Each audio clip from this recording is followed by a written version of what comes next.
Hello and welcome back to the Novice Lumberjack. This is my 1989 Dodge D150, and I call it my muscle truck, and that's half-hearted, you know, because this thing doesn't have any real muscle for sure, and I know that. So let me tell you just a brief amount about the truck. If you want to know more about the truck, you'll have to look at my other channel, which is just Bodie Pennington, and that's spelled B-O-E-D-Y. But I got enough followers on that channel to where if you just half-ass spell it and then you get Pennington right, plus Dodge D150, you'll find me. Anyways, so I'm going to get my hair cut, and while I'm there, I noticed that there is a chainsaw on Facebook Marketplace. She's a little cold.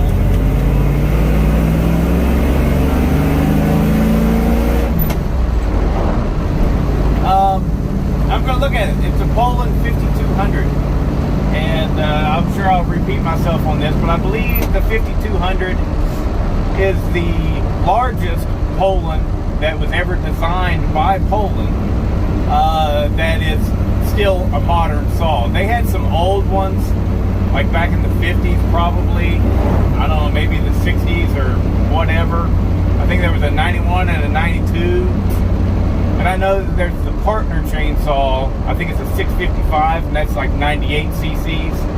But pish posh applesauce, the 5200, in my opinion, is the largest Poulan modern-ish saw. So I'm going to go look at that, and we'll see about it. So the muscle truck here, I just got it back running. It had just a small electrical problem, but because I had just put a brand new, see, this has a Magnum V8 swap in it, and the Magnum V8 versus the old LA 318 and stuff, the Magnum, there were a few little differences, small things, but they make a difference. Like the alternator is not the same. The alternator is regulated by the computer, and well, with this, to make it work, I had to put an external regulator like the old Mopars have. And I know a lot about a lot of things, but I don't know a lot about this thing.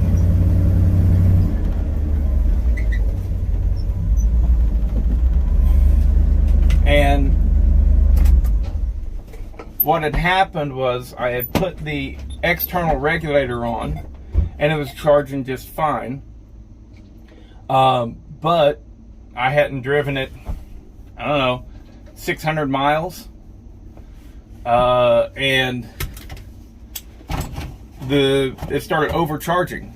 And so, because I don't know everything about these swaps and what will work with what will work, I assumed the worst, and I assumed that because of that alternator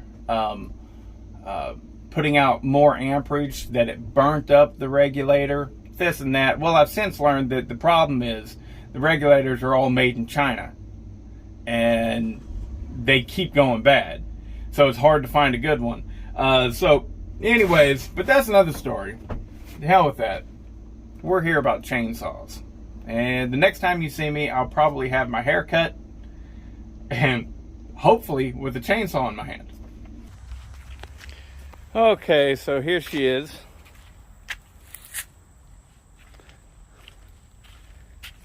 Just in case you guys like seeing it, I know I always like seeing Buck and Billy Ray's old Ford and his, well, are they both old Mercurys?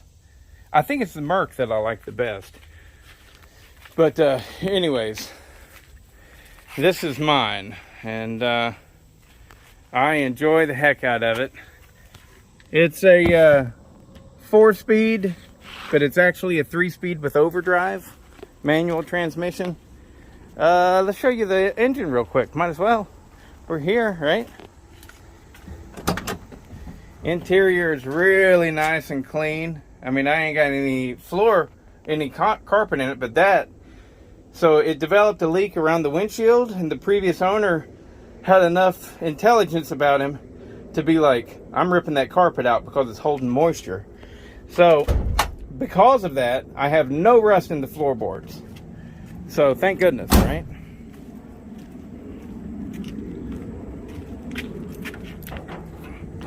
Oh, there we go. She is a 318 Magnum. This is a swap. This truck was originally a V6, and I put a 5.2 Magnum, and there is a difference between the 5.2 and the 318. Little differences, but anyways. Got an Edelbrock RPM intake. Got a Edelbrock 750 carb, which is too big for this engine because there's really nothing special about it. I have Doug's headers, long tube headers, and aside from that, that's really it. That's all the performance that this thing has. I wanted the 5.2 Magnum because it's literally a better engine than the 318, the actual LA series. And what I mean by that, a lot of people go, oh no, it's not. It is. The Magnum engines were made with literally better metals, right? They, I believe, had a higher nickel content, which made them harder, and the actual block is literally better. The bores are literally better, and it also has, I shouldn't say better, I should say harder. You know, so one of these things will go 200,000 miles and your cylinders will still be good. You can't do that with an LA, a regular 318, 360, 340, any of those. They were softer. Anyways, also these things have hydraulic cam and lifters as well, and the cylinder heads flow about equivalent to, I believe it's the X heads for the 340, so they flow really well for what it is. So anyways, that's why I went with the Magnum. But that's enough about the truck. You guys are watching this video because we are talking about two things: muscle trucks, dun dun dun,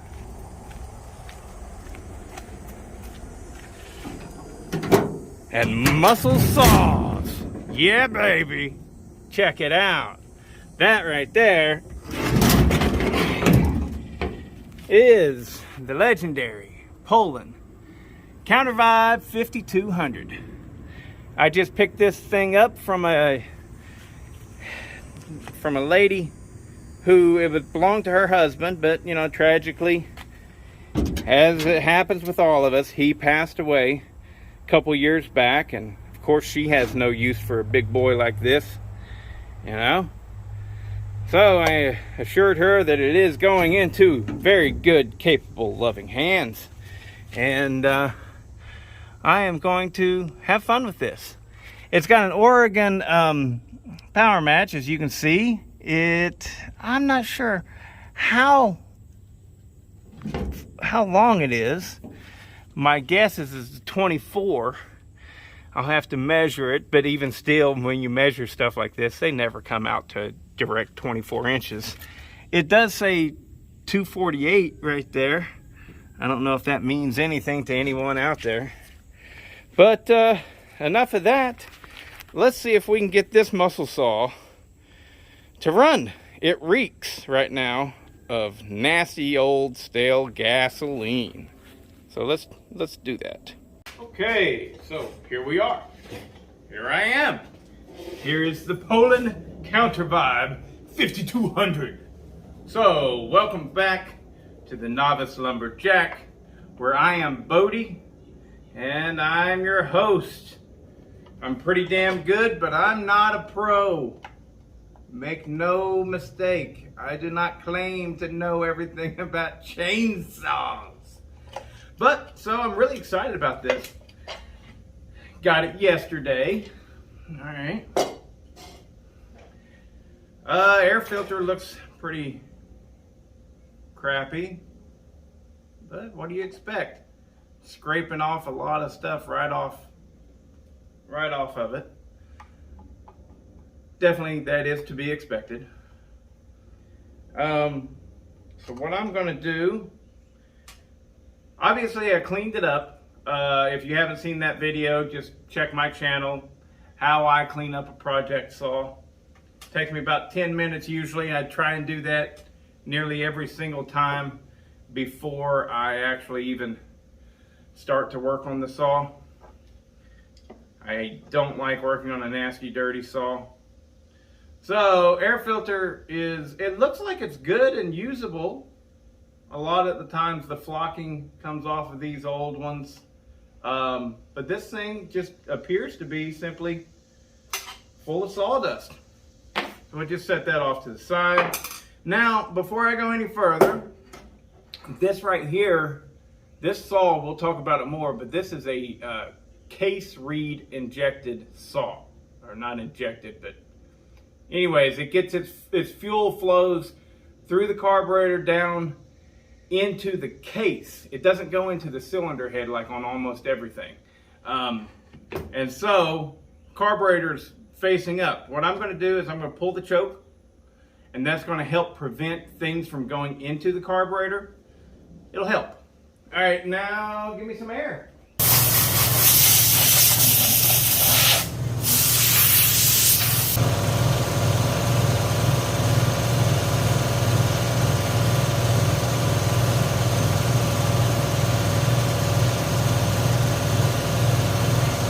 Okay, now that my air compressor has finally shut up. All right, so this has a D007 bar on it, which is, I think these things came with basically two different sizes of studs, of bar studs, right here. And I can see that it already has, you probably can't see it, but it's got one of those S adapter things so that you can fit a different bar on there, blah, blah, blah. I think 07 was the larger bar studs, and in order to adapt that bar, somebody purchased the S, or made it. All right, so you can see I've got everything I think I'm gonna need here. Let me get a paper towel. Just a few of them. I'm all out of the nice blue shop towels. Oh well. Worst things have happened. You see? Are you proud of me for cleaning up my table? Ever since the Benford bad boy, man, this table has been filthy. I didn't feel like cleaning it up until I got that saw together and running, in case there was leftover pieces. All right, so right off the bat here, I'm seeing the VIN number and stuff, the data plate. The serial number is 661912. Now I'm guessing that means it's made in 1976, because the first number is a 6, then the next is 6-1. That's probably the 61st day of that year, and it's the 912th off of the assembly line. Something like that. I don't know. If you guys know out there, I would love for you to tell me. I would love for this thing to actually be a 1976 model, because I, in fact, was born in 1976. Old to some, young to others. You know what's really crazy? Look at this. You guys got to see this.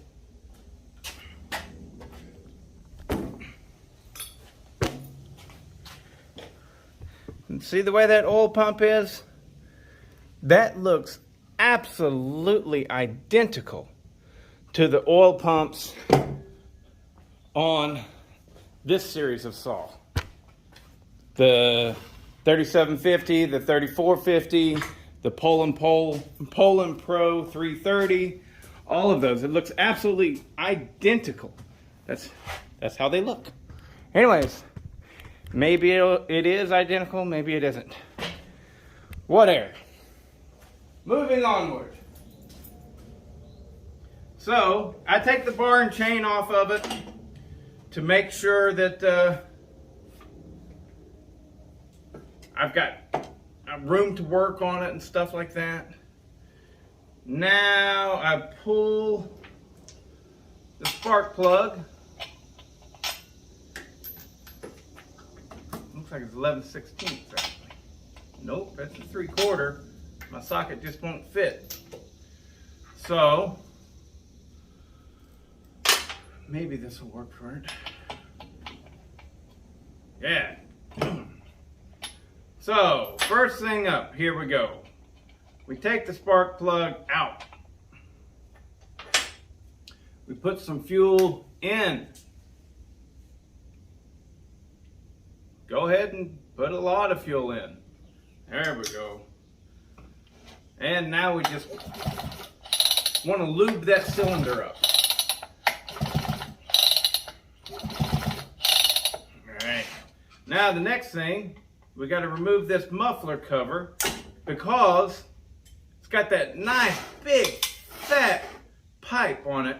I mean, that's crazy. I've never seen a saw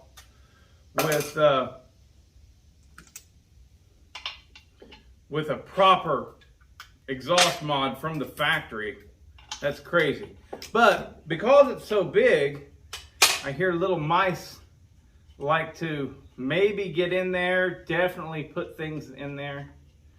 So we're gonna go ahead and before we even try and crank this, we're gonna make sure there ain't no acorns. And there's not. I can see my piston though.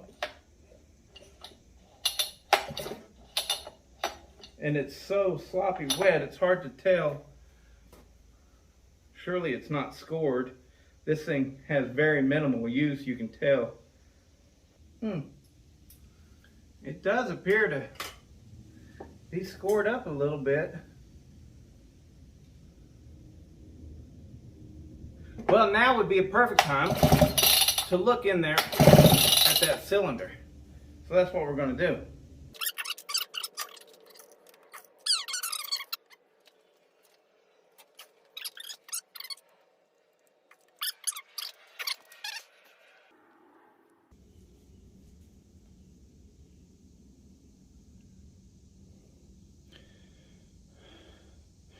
Right there, you can see that the aluminum of the piston has been smudged over top of the rings. So, well, phooey. So what now? Well, now I'll look for a piston and ring, and rings, plural, and go from there. You know, maybe I can find something. I don't know. So, if you guys are out there watching this and you have a good piston and rings for this setup, the cylinder is perfect. It's really, I mean, I will clean it up a little bit. There's a smallest amount of transfer, but you can't see nothing in there. Maybe I can't turn the light on and I don't have a light. Anyways, yeah, the cylinder is fine. I'll just clean that up a little bit. And it won't be an issue, but I don't want to reuse this piston because I wouldn't trust myself to clean it out very well. Definitely need new rings. If I had to reuse this piston, I probably could, but I'd rather get a new piston. Anyway, so I did not get it to run, but it is definitely worth my time and what little bit of money is probably going to cost me to fix it. So if you guys know of anything, If you know where I can get piston and rings for this, please pass along the information in the comments below. And thanks for watching me fail.